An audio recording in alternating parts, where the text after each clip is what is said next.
안녕하세요, 차한용입니다. 네, 앞전에 저희가 바이크의 중고 시세가 왜 떨어졌고 얼마나 떨어져 있는지에서 알아보는 시간 가졌었는데요. 오늘 시간에는 언제 구매해야 저렴하게 구매를 할 수 있고 또 언제 판매를 해야 제값을 받을 수 있는지에 대해서 알아보는 시간 가져보도록 하겠습니다.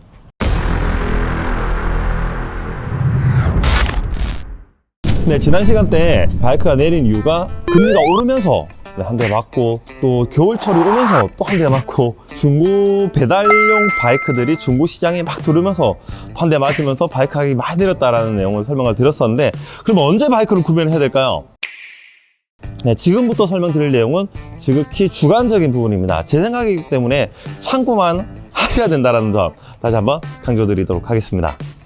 네, 우선은 중고 시장에 나오는 급매물들은 제외를 하고 설명을 드리도록 할게요. 중고로 나오는 급매물들은 누가 구매를 하더라도 굉장히 좋은 기회겠죠. 제가 조심스럽게 언제 구매를 해야 되는지에 대해서 예측을 하자면 보통 연초 2월 중순 초순쯤이라고 설명을 드리고 싶습니다. 제가 14년 정도를 지금 바이크업에 종사하면서 항상 느끼던 건데 11월, 12월, 1월 이렇게 3개월간 바이크를 매입을 하다 보면은 자금난에 부딪히게 됩니다. 이거는 아마 어느 업체든지 마찬가지일 거예요. 두 번째는 주차 인프라가 마련되어 있지 않다면 매입만 계속 진행되면 당연히 주차할 공간이 없겠죠. 그러면 순차적으로 보유하고 있던 바이크들에 대한 가격을 내리게 되는데, 그게 아마 12월, 1월, 2월 순으로 해서 금액을 순차적으로 다운시키게 됩니다.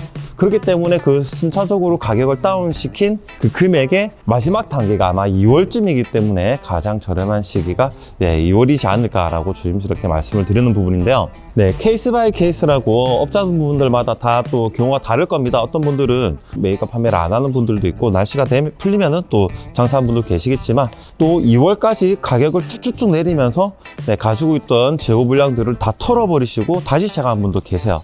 네, 그렇기 때문에 2월 중순쯤이 바이크를 구매함에 있어서 가장 저렴한 시기라고 생각이 됩니다.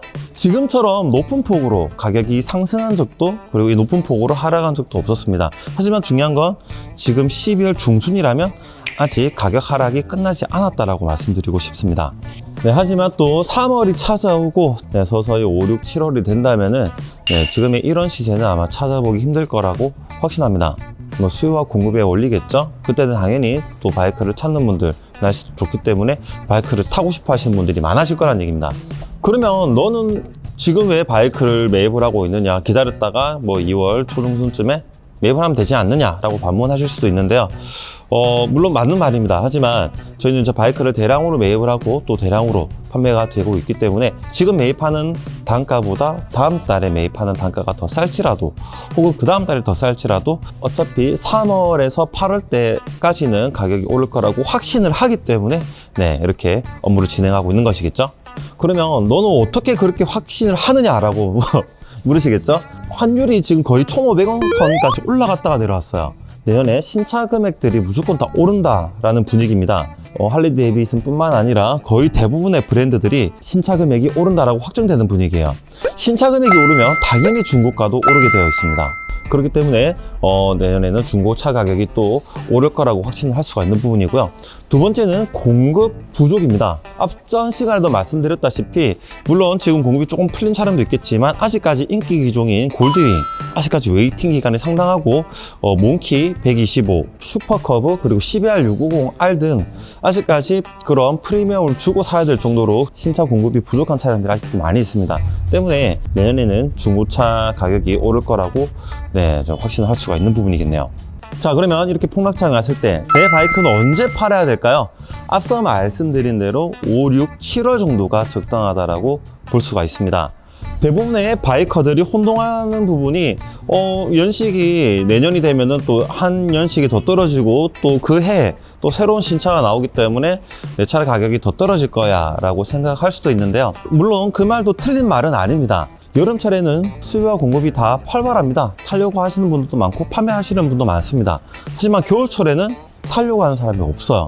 그리고 또 앞서 말했듯이 신차 공급의 그런 문제와 그리고 환율에 따라서 중고차 가격이 오를 것이기 때문에 이런 부분들을 참고하신다면은 아마 5, 6, 7월 정도에 판매를 하시는 게 제값을 받을 수 있지 않을까라고 조심스럽게 예측을 해보는 부분입니다. 네, 마지막으로 저의 생각 또한 더 해보도록 하겠습니다. 앞서 말했던 언제 사야 되고 언제 팔아야 되며 가격이 왜 내렸는지에서 설명을 해봐드렸는데요. 이런 부분들은 대략적인 부분 그리고 전체적인 부분이지 어떠한 모델을 특정해서 말씀을 드린 부분은 아닙니다.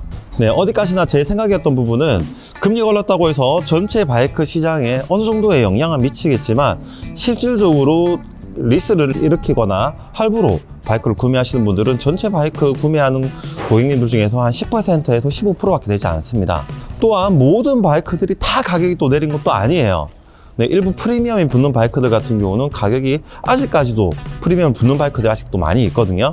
네, 그건 아직까지 바이크의 특성상 레저의 특성이 강하기 때문에 라고 볼 수가 있습니다. 이건 아마 바이크뿐만 아니라 어떤 시장이든지 다 마찬가지지 않을까요? 네, 이렇게 오토바이를 언제 판매를 해야 되고 또 언제 구매를 해야 되는지에서 알아보는 시간 가졌습니다. 어디까지나 저의 주관적인 생각이기 때문에 어떠한 특정 바이크를 특정하는 것은 아니기 때문에 어디까지나 참고해서 영상을 봐주셨으면 좋겠네요. 네, 오늘 영상은 여기까지입니다. 네, 다음에 또 좋은 영상으로 찾아뵙도록 할게요. 좋아요와 구독 부탁드립니다.